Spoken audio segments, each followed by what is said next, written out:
Hi, Dr. Lesley Northrop here, your host of Diagnostic Guru.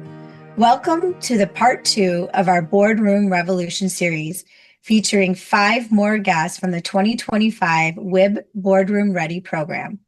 Today, you'll hear from 5 dynamic executive leaders, a newly appointed scientist CEO, a chief commercial officer, a founder CEO, and a seasoned CEO, a powerhouse group of women. Let's get into it.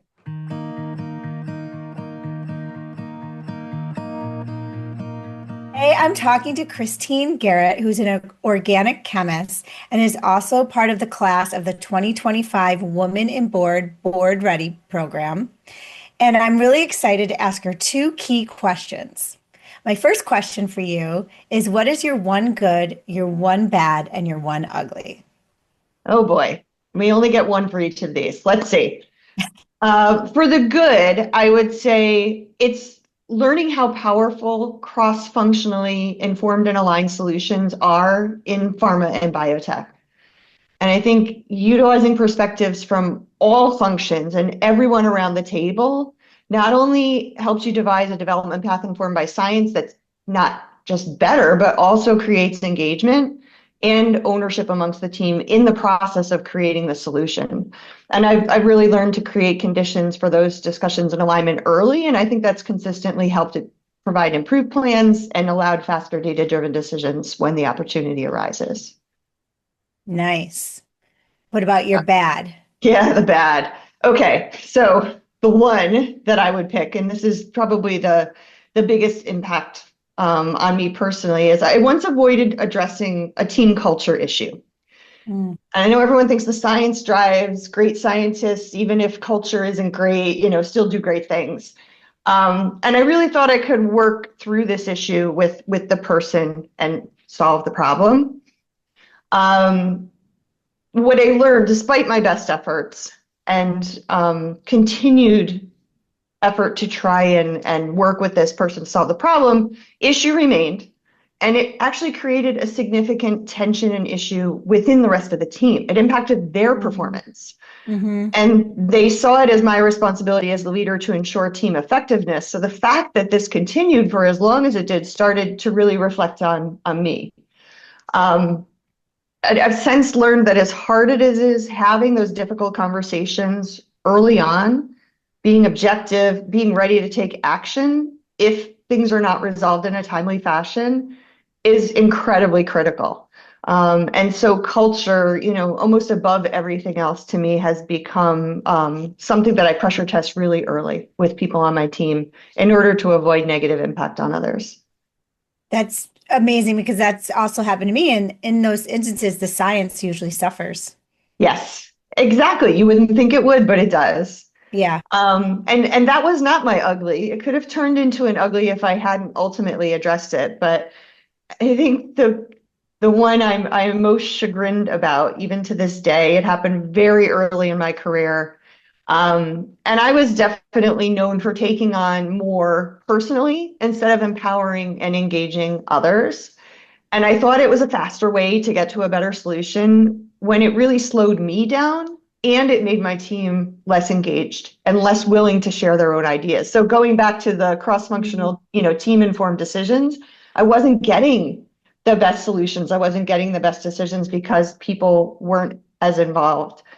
And I still remember to this day the person who said it to me, and I'm not going to out them here, but they made a comment to me, which was, why should we even think about what to do when you already have the best answer? Interesting. That Wow. really hit me, and it hit me hard because I thought about the teams I wanted to be on, the impact I wanted to have, and I realized I wasn't creating that culture and that opportunity for my own team members. The safe space, like the toxicity came in and changed how you lead your team, and then the safe space went away because you lost your trust. Exactly. So, I sense, I to this day am so grateful for this person for having the guts to say this to me, because it really did change how I approach everything, how I approach delegation, how I approach team effectiveness, how I think about developing solutions. And I do really think to this day, I've been able to implement better better opportunities for engagement, including clearer ownership and decision-making structure. So everybody does know what I'm going to do with the information, that I want their input, but they may not be the ultimate decision maker. So that changed my entire perspective on the way I involved and led teams from that comment. And it was hard. It definitely Well, hit the me. humility is hard, but it shows the ugly created a good. It did, absolutely. And I still to this day would thank this person if I saw them again on the street, because it completely changed the way that I approach things. And I think it helped me to become the leader I am today. Well, beautiful. Maybe they'll hear this and they'll get that. Thank you. So, what is your superpower? So, my superpower is connections. So I connect people with data, people with other people with insights, so that they can do more than they could on their own. And it's why teams are so important to me, because we can do more together. It's why developing medicines for patients who cannot solve, their problem themselves, but they need us to help them to develop a therapeutic. It's why it's so meaningful for me to be able to be involved in that endeavor of developing new medicines. So it really permeates everything I do. And I feel like as much as it's a little bit behind the scenes sometimes, it is really the biggest value that I bring to the teams and the organizations that I work with. Now, I may mess this up, but that kind of goes with the sense that you're an organic chemist on the different types of bonds. Would you say it's a It, single bond, a double bond? so it's interesting solving problems, bringing things Yeah. together, finding unique and different ways to put them together to create the ultimate solution does permeate through everything that I do. Now that I sort of understand this about myself and I look back, Mm-hmm. I can track it all the way back into like my high school, my sports, the way I approached, volunteering for different organizations. There's so many things that this really shines through on. And it's really interesting when you find that superpower and you can really Yeah. embrace it. It can change your whole perspective on the things that you want to do with your life and how you want to make an impact in the world. When did you discover your superpower? I will thank Simon Sinek for that, because I read Find Your Why, Ah, and start with why. And it just really hit me when I thought about it. That's what I came up with. So this was probably maybe 10, 15 years ago. wonderful. And it's just changed the trajectory of the things that I do and the opportunities I take and the way that I sort of approach things in terms of my career, my personal life, really everything. Well, that's amazing. And you know what? You need to own it today. And too bad you couldn't have found it when you were a 12-year-old girl, but at least you found it, 10 years ago and you can continue to drive through. So thank you for sharing with me.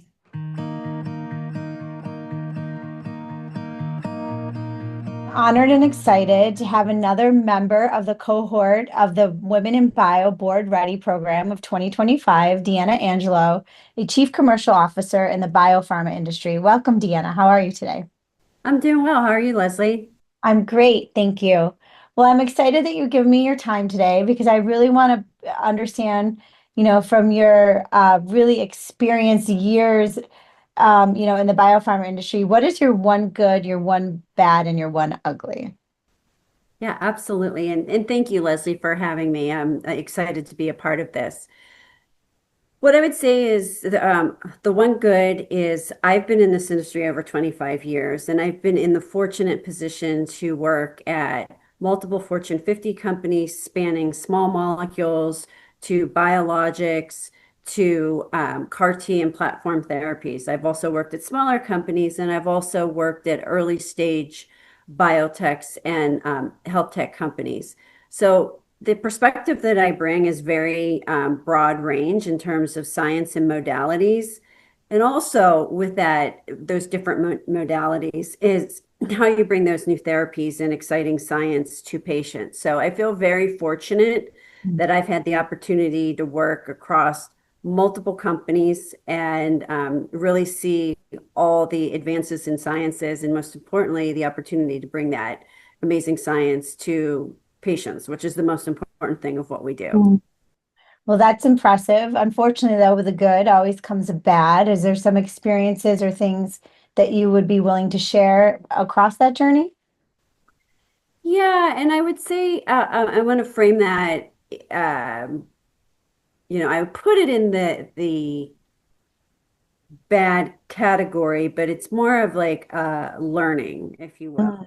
Mm-hmm. So one of the things throughout my career is the red thread through goes through a lot of my positions is taking positions of change. Mm-hmm. Um, and I think when you are drawn to change and doing things differently, particularly in larger organizations, what I have found in my career, while an organization says that they are ready for change, the reality is just like anything in life, people get scared of what does this mean for me? Mm-hmm. And I think unfortunately two times nothing stays the same in life and in the world. But I think from that perspective, being somebody who embraces that change and wanting to lead it, in my career, a lot of the jobs where I've been in these positions are very, very challenging. Mm-hmm. Um, the most challenging of my career. And there is when you especially when you come into an organization from the outside, so you're not a known entity, but say management wants you to be the change agent, if you will. Mm-hmm. Those can be jobs where, I when I look back that you have to kind of do a lot of soul searching, I think, as to how much impact can I really have here, right? Like I'm Yeah. that type of person that just I keep pushing because I can see the other side of where they need to go and what needs to be done. And at the end of the day, I really want to make that happen in an organization so that they can fully live up to their fullest potential of what they're doing.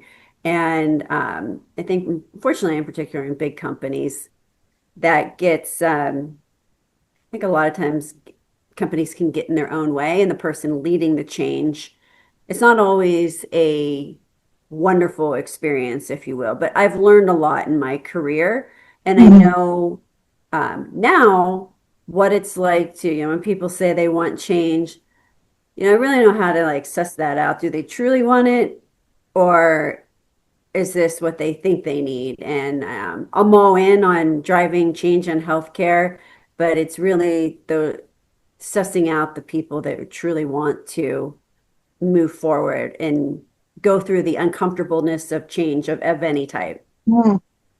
Yeah, change is hard for us as humans. We create habits, but it's a great point because a lot of times change makers like yourself are brought in specifically for that purpose. But if the system doesn't support that, then you fail from, you Yeah. know, from day one, and it's quite a challenge. With that experience, is there been an ugly that has come out of that, or just in general being a strong woman leader in the industry? Yeah, I think, one thing that I have learned on my career journey, one of the ugly that, has come out of that is, you know, you have to really think about the cultures that you're in because, I am a person who wants to see the change. I see the solution and I want to work together with my colleagues to make that change happen. And one of the things that I've seen, and unfortunately talking, particularly, I'm sure it happens to men as well, but this is a common theme among women senior leaders that I have know and talked to is when you're willing to speak up, go against the grain, challenge the status quo because it's the right thing to do. Mm-hmm. Um, it's not always well received. Yeah, And I think that's very difficult. That's something, an ugly part of, as you start to get in, progress in your career and you see this is I don't want to suggest that any company's doing anything wrong, but it's just like, I guess to put it another way, many times in my career, as I've gone to different organizations, it's like, it's not the way we do. That's not the such and such way. And yeah, it's like, well, I was brought in to change. And regardless, I look at change in really one way, Lesley, is change is going to happen whether you want it to or not. You can either right. be proactive about it as a individual, as an organization, as a team, or you can be reactive. And I choose to be proactive about it. And I think that has been the unfortunate and unexpected part of what I've experienced in my career of just speaking up for what you believe is right and challenging the status quo. And this is where we need to go. You know, sometimes you get silenced in different ways. And oh yeah, I've had a few of those. I think it's very unfortunate. Like they say at Dirty Dancing, no one leaves baby in the corner. Yeah.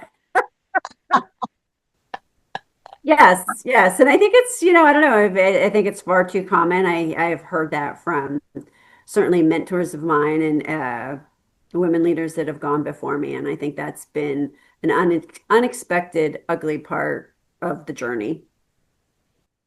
Well, in those instances, do you actually hone in on what is your superpower to get you through it? And what is your superpower? Yeah, so interesting enough, my superpower is tied to that. So my superpower is the ability to see around corners and see ahead of what's going to happen. So well, that's a blessing. In some ways, it's a curse.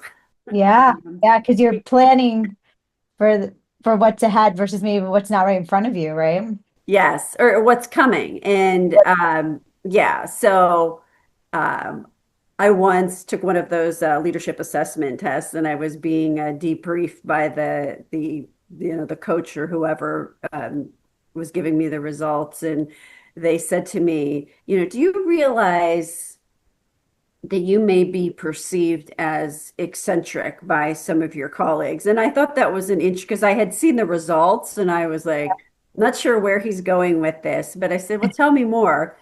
And it was exactly that. And it was interesting to have a leadership assessment come out that his point was that because of this ability to see ahead and really navigate uncharted territory, which is what I love to do. Yeah. Really important for me to have somebody, on my team that is helping bridge where I can clearly see we need to go with meeting the team or the organization with where they are. So that was super insightful for me because it's just like I've also once had somebody say to me, Deanna, I know you see it so clearly in your head. I just want to know what's in your head. So, it's an opportunity. It's been an opportunity for me through the years to, as I said, it's a blessing and a curse to take that superpower, if you will, but marry it back to like really understanding and meeting people with where they are. So I bring them along on the journey versus people feeling frustrated because, they're here, I'm here. And how do you get closer together? That shows you as a strong leader, bringing them along on the journey. That's a beautiful statement right there. Most leaders would just take it on and expect them to catch up. Yes. Well, I learned that, through trial and error. Yeah, don't we all? Don't we all? Well, it was a rapid fire question round with you, but I think it fits so perfectly with your role and what you do and where you've become in your career. And thank you so much for joining today and with the rest of the women that's part of our Board Ready program. Well, thank you. And I so appreciate the opportunity, Lesley.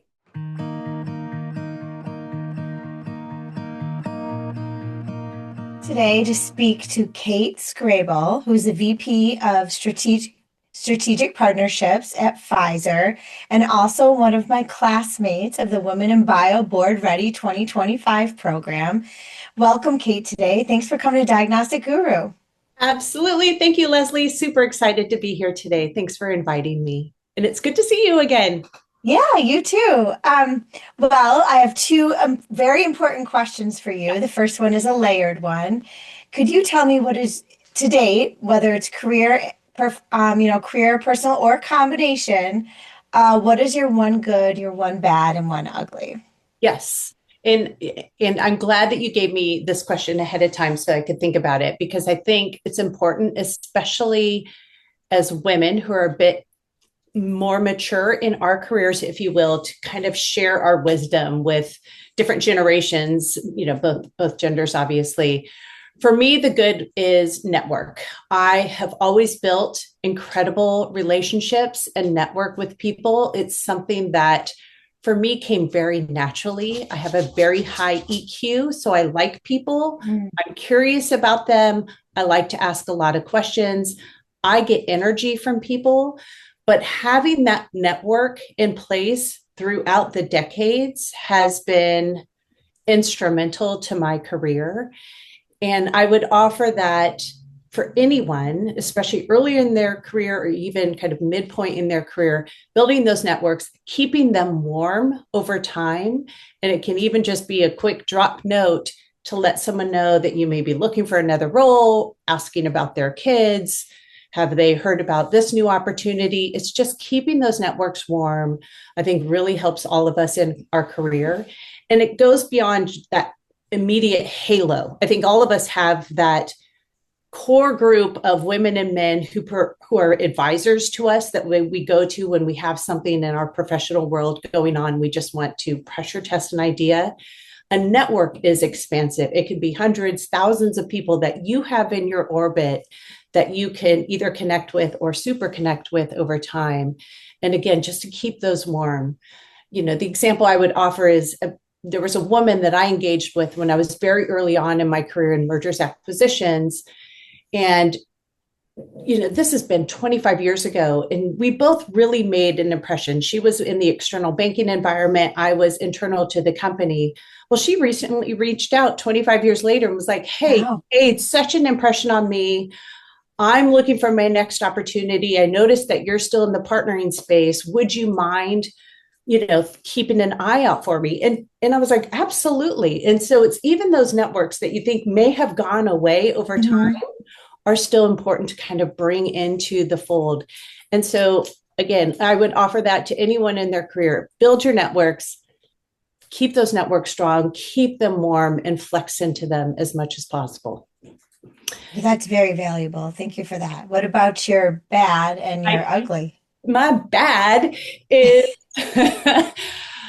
don't ignore feedback. Don't ignore feedback, whether positive, whether negative. Mike Varney, who was our head of Genentech, would tell us feedback is a gift. And while it may not be wonderful to hear all the feedback all the time, to me, keeping yourself open to that feedback is important.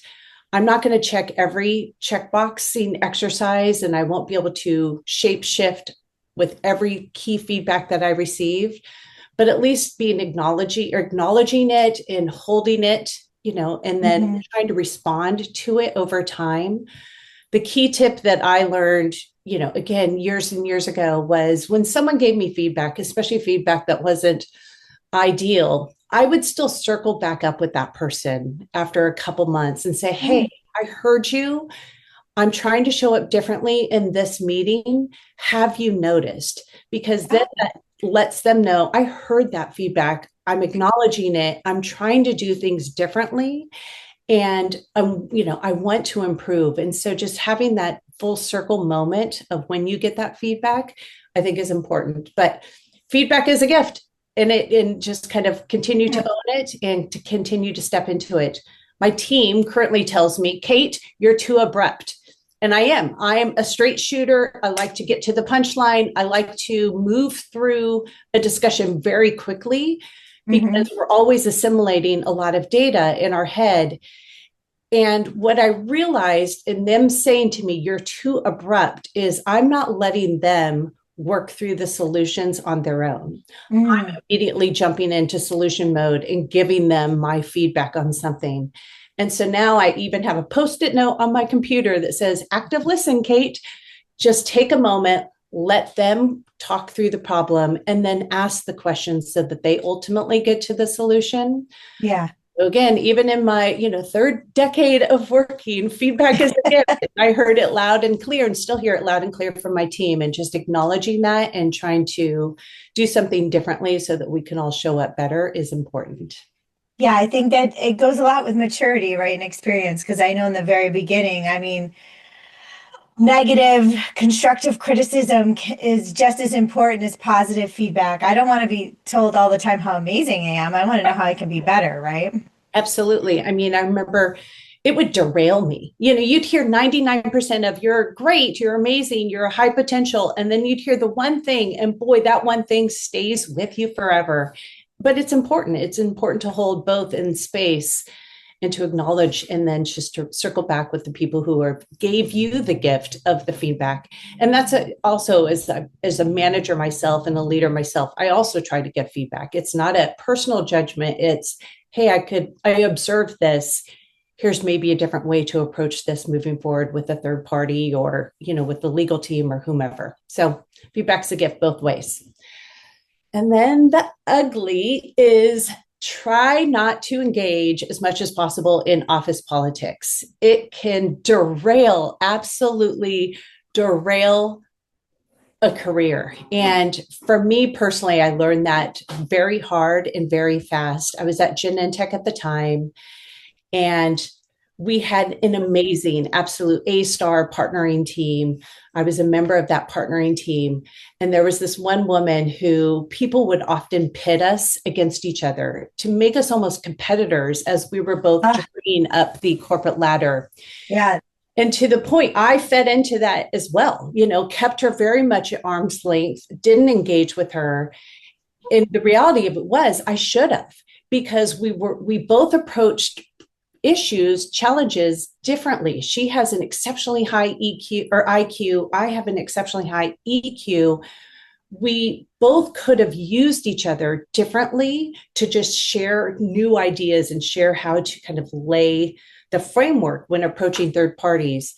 And even when I left Genentech after all these years, I still kept her arm's length. I mean, we would be on the same panels together or at conferences, and I would never say anything to her because in my head, that politicking was still there.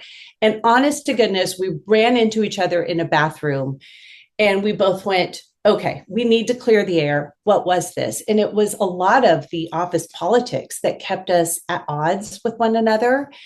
And now fast forward 5-6 years, we're really good friends. We have dinner together at conferences. Oh, I love that. She's the head. She also is the head of strategic partnerships at another peer pharma company. Yeah. We, non-confidentially will call each other up and say, hey, I'm challenged by this issue.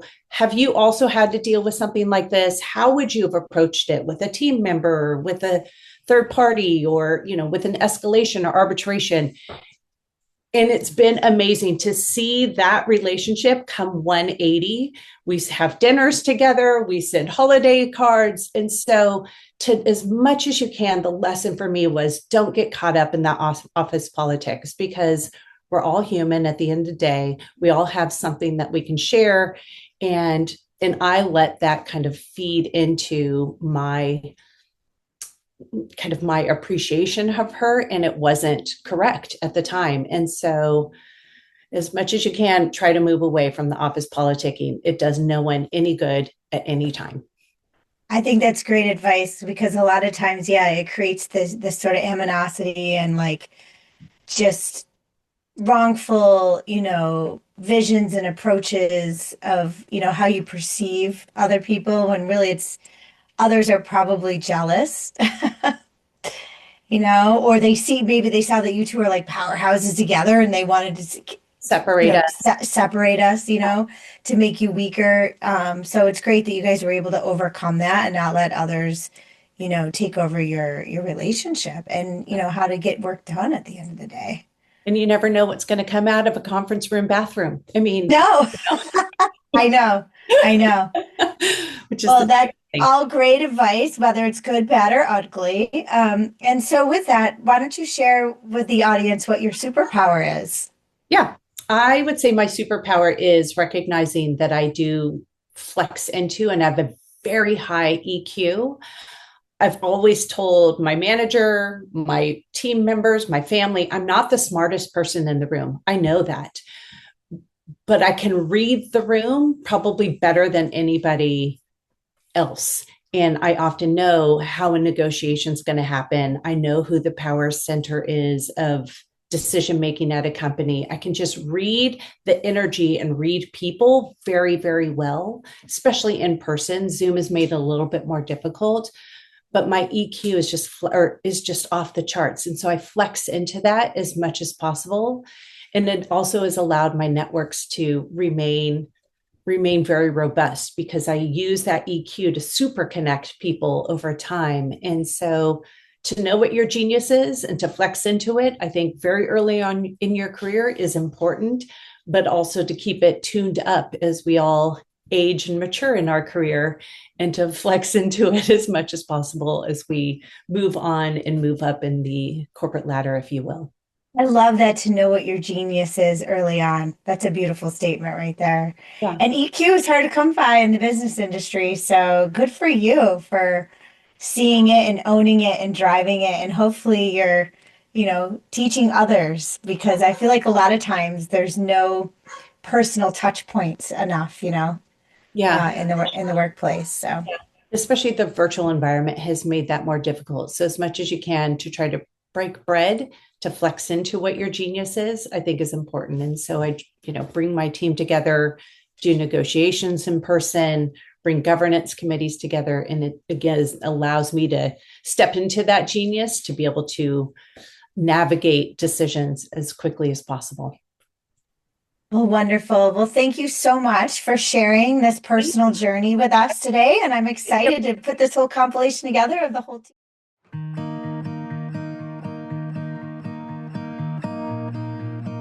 Today, I have the honor of speaking with another member of the Women in Bio Board Ready Program class of 2025, Meghan Shaw, currently the CEO at Pittsburgh Life Sciences Alliance. Hi, Meghan. Welcome today. Hi, thanks for having me on. Yeah, thanks for joining. So, as you know, I have just two quick questions for you. And the first is not an easy one, I'm sure, but if you could share with us, what is your one good, one bad, and ugly to date in your career so far? Yeah, well, as you imagine, that is not an easy question. So I think many of the experiences have a little bit of all of them rolled into one. So I've got three experiences, but I don't know that they fit totally neatly. I think one that to start off was the working at a startup fairly early in my career. I think was good, bad, and ugly all at once. But a really pivotal part of my career. And so being able to have that experience of having total agency. I was the first employee at a diagnostics firm, Hemasonics, and just having to deal with all the challenges that entailed was, I think, pivotal for everything that came after. So I'm very grateful for that experience and all that came with it. A second one that again doesn't necessarily fit neatly, but I think was pivotal was taking a sabbatical. And I think that we often, think you have to just have a very linear progression. And for me, taking some time out for about 6 months when I wanted to just really take stock of what I wanted to do and being willing to walk away without a next step totally clearly planned out ended up actually being great and opening up a ton of opportunities for me. So again, a little bit of a mix. And then finally, one that's really good is what I'm doing right now, running the Pittsburgh Life Sciences Alliance, which is a nonprofit, but really feels like a startup, is run like a startup, and getting to kind of have to launch a startup and to do that is incredibly rewarding. I love building the team. I love every aspect of this. So this is a very good part right now. Oh, that's amazing. What a trajectory, though, I mean, going through that it's almost like you're back into where you started a little bit, right? Yeah, it is. That's amazing how life becomes full circle. hmm So through that journey, what would you say your superpower is? Yeah, I think my superpower is taking ambiguous ideas and articulating them and turning it into execution. So again, kind of keeping with the startup thing, taking a really amorphous concept and launching it is something I've done multiple times and I really love doing. So I think that's my superpower. That's amazing. Well, I love that you own it and you know where to utilize it, your current position today as well as from future positions. So it's almost like you were born to get to where you are today. So that's pretty cool. Well, thank you for joining us and for going through my rapid fire questions. And good luck to you, and we'll talk soon. Thank you. Great being on.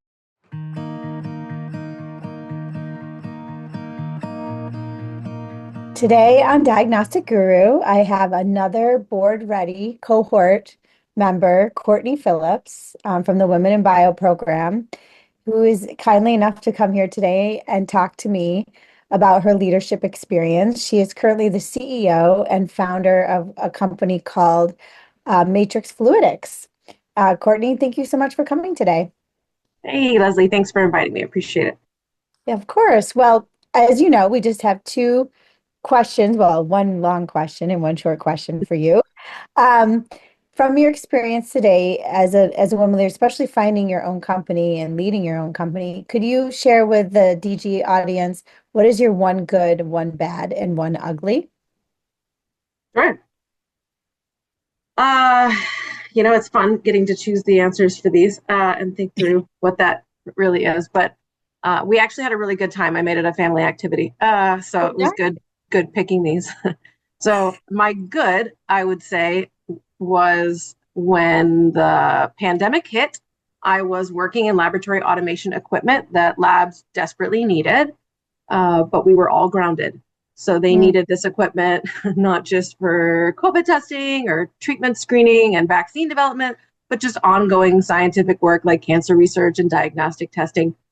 So automation was very helpful at that time, letting scientists maintain distance and continue their work safely. But of course, we couldn't travel to labs to install or train anybody.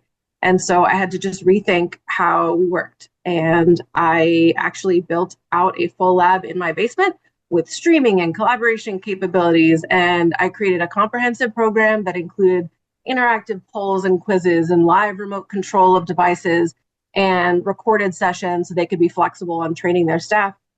And basically, it allowed labs to continue their work safely during this really critical time. And it helped the company continue generating revenue when things were pretty uncertain. And so for me, I think that was a turning point. I had built and improved things before, but never with this urgency and autonomy and like complete lack of playbook. So it pushed me to operate at a different level and see that this could actually really have a strong impact. And I think it's what gave me the confidence to eventually start my own business. Wow, that is so cool. I want to build a lab in my basement. I don't have a basement. Live in I an miss that apartment. basement. I bet. I mean, I've always wanted to build. You're like the modern day woman of that book that became so famous, that chemistry one where she built the lab. Oh, Huh? yeah. That's a good book. I love that story. Can you share with me, your one bad and your one ugly? Yeah, sure. This is going to be, I'm guessing this will be a resonant theme if between some other folks you've interviewed so far. But a bad that I could easily share is that earlier in my career, I casually discovered during a coffee chat with all my colleagues that my male counterparts who were doing the same job and in some cases bringing in much less revenue, and they were making significantly more than I was. And obviously I was shocked. To their credit, they were also surprised. Yeah. And yeah. What'd you do about it? Was there anything that were you able to resolve it or? So, it took me a minute. I had to ponder it for a while, talk to my family, think about it. And I just decided that I had to advocate for myself, but I wasn't ready. And so the scientist in me started the research and how do I get there? Studied some negotiation tactics, found the book Never Split the Difference, which I can highly recommend if I'm allowed to recommend a book. It's actually based on hostage negotiation techniques. So I think maybe my stakes are less high, but it's a fascinating view into people's brains. And so once I felt more prepared, I pushed to meet my manager in HR, and it took several weeks and at least 9 hours of negotiation to secure the compensation I deserved and that my colleagues had, which was, And well, good for you. I love the scientists in you, did the diligence and the background and the research. Well, I and as wasn't women, confident. we never ask. Well, we're not taught to ask, right? We don't know how to ask. We're not taught to do it. And I don't think we have the skills to do that either. And to be frank, if it had been just me, I think I would have lost my nerve. But my teenage daughter played a big role. And anytime I started losing my nerve, she reminded me that I had to stand up for myself And she, I think, is a master of weaponized curiosity, a strong advocate for herself. And so I wanted to set a good example. What about your ugly? So yeah, this is a fun one, right? I think one of the harder uglies in my career has been navigating professional spaces while living with invisible chronic illnesses, right? It has been a consistent challenge throughout my career, but it was especially difficult early on when I was in a traditional lab setting, working with equipment, needed to be present. It's much less flexible, and there's just an expectation of what showing up looks like. So, from the outside, I come off as a driven, high-performing professional. So if you disclose that you have conditions, they are often just not taken seriously. I've often in my career been pressured to just push through or pretend it doesn't exist. And because I'm worried that it would look bad otherwise. And so I think somehow, unfortunately, there's still a lot of misunderstanding around invisible illness in professional environments, including science, where you might expect a little more awareness. But it's been another place where I've had to learn to advocate for myself. But I've also needed to shape my career choices in ways that allow me to perform at my best.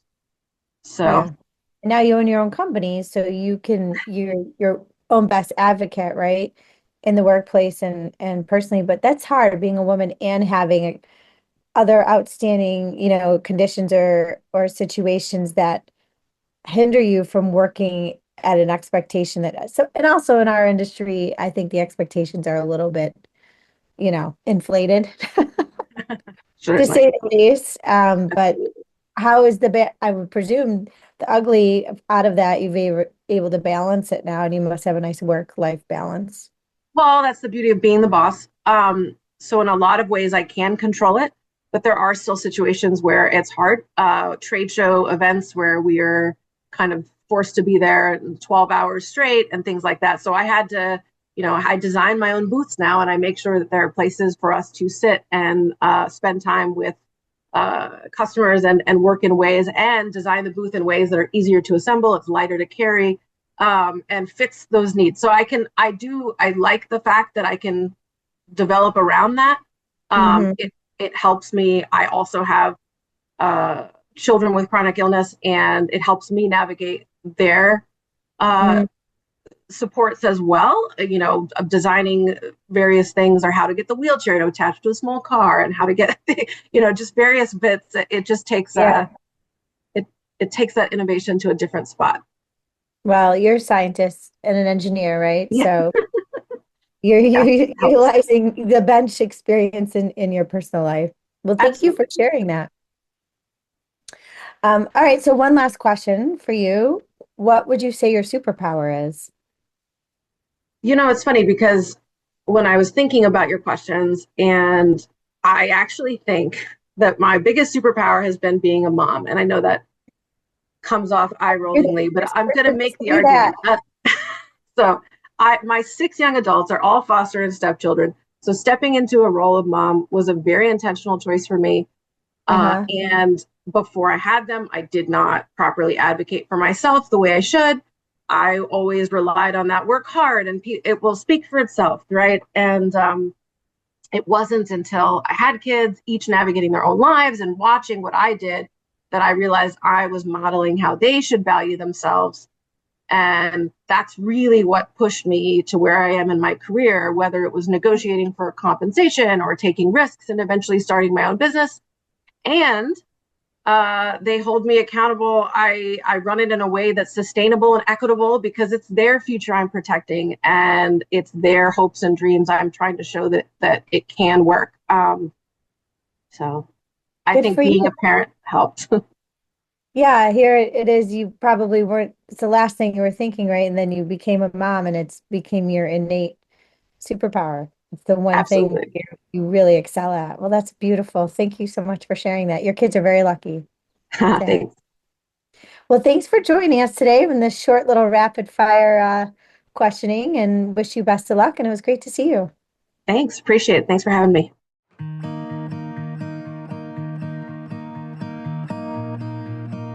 today I'm with another member of the Women in Bio Board Ready Program, class of 2025, Dr. Eleonora Goldberg, who is currently the VP of Medical Affairs at Arrowhead Pharmaceuticals. Welcome, Eleonora. Thank you. Glad to be here. So as you know, I just have two brief questions for you. That's really the premise of this podcast. The first question is, what would you say is your one good, one bad, and ugly to date in your career? Okay. So, it sounds really simple to talk about, but I think it's a little bit more complicated than that. I have so many goods, and I wish there wasn't not only an ugly, but like an exceptional, because there's some really great experiences I've had in my career. I think they all stem from building, whether it's building teams, building environments, building things. My whole career has been in medical affairs. After my PhD, I knew I wanted to go into industry, and I found medical affairs. With my good, I would say the building team in my current role. So I was brought on about 2.5 years ago, a little bit more, to build medical affairs from scratch at this company as we got ready to launch, which we did a few months ago now. And it, like, just to build from scratch is a lot of fun. And you bring in a group of people that are like-minded, that are, wanting to get things done. And that's what we've done here. But I think it also stems from another role I had where we had to build internationally. We were building, we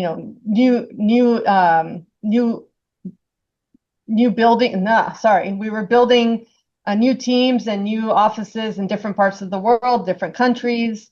And it was just a really exciting time to, again, bring everyone together and build in those organizations. So that's my good. I would say my bad is when you have a difficult person to work with, and someone, that you want to work with cross-functionally, and this can rear its head in different ways. And for whatever reason, there's just inability to be able to work together. And so that always doesn't end well.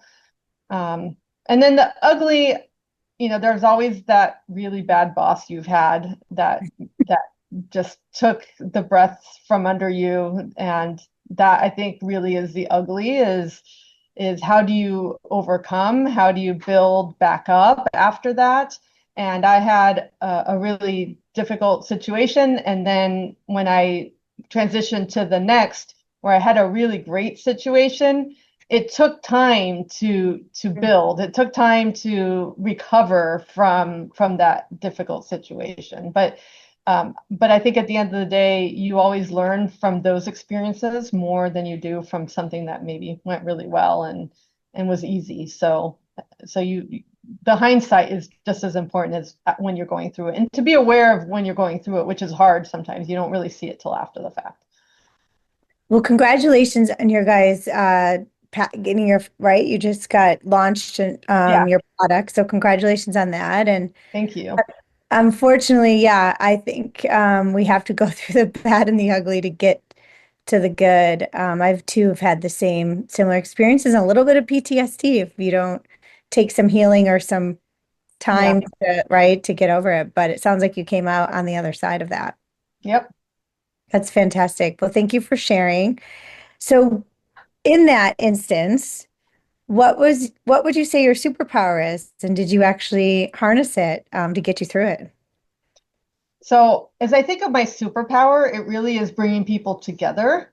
So maybe it's my good and my bad, maybe not my ugly, but my good and my bad, definitely. Like, I like to bring people together, connect.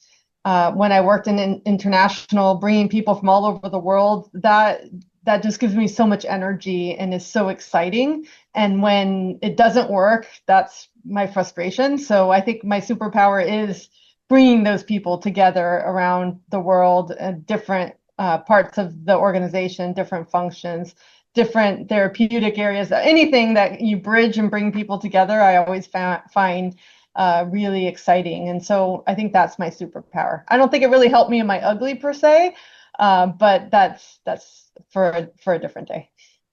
No, but still, I think understanding different personalities, right? How to get through them, how to bring them together. And as someone with a strong science background, I think that's a rarity. A lot of us don't have that sort of emotional connection and how to really connect people together. So, what an Yeah, I amazing. think the reason why it's a superpower is because, like you said, you have to think beyond yourself. You have to think beyond your function. You have to think for the organization or for the greater good. What is important, and then how does it benefit each of them to get to know each other better, and how does it make it better for everyone? So I agree with you that it's a little bit of a selfless act to be able to do that. Yeah, and then you have teams that are working together in brilliance and producing, successful products and living the mission, not just walking it. Yeah.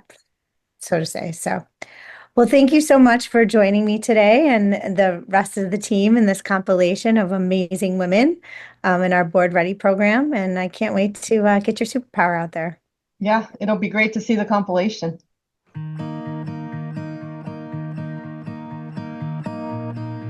Thank you for listening to this special episode of Diagnostic Guru.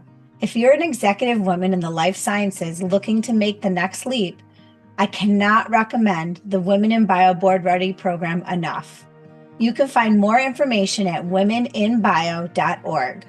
And as always, for more stories on the reality of science and leadership, visit us at diagnostic-guru.com. I'm Dr. Lesley Northrop. We'll see you next time.